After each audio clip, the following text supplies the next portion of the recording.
are the stuff of which everything is made. There's nothing of which we are made that is not present in everything else. That is, in some measure.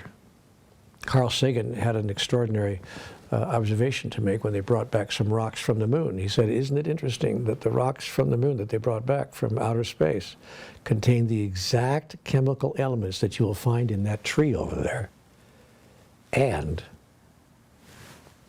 in this person over here.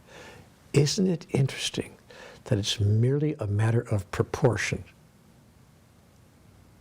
how things are combined to create particular formulations, particular formations of life.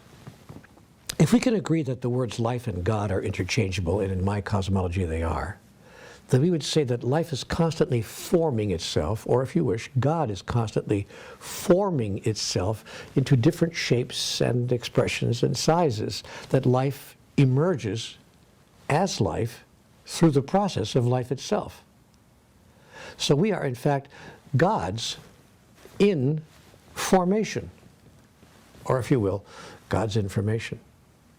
And I think oneness is the experience of not merely knowing that intellectually, not even embracing it emotionally, but expressing it experientially.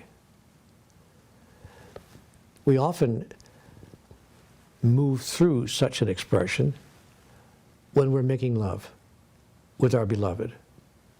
And at other moments as well that may not necessarily be physically or sexually oriented, petting a cat, hugging a dog, caressing a baby, smelling a flower, or in fact, looking at the night sky.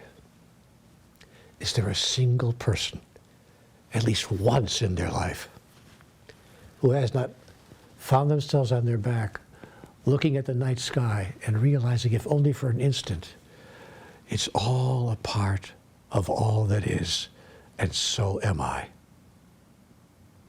Who has not shed a tear in moments like that? What is oneness? Oneness is the moment that you shed a tear from knowing the truth.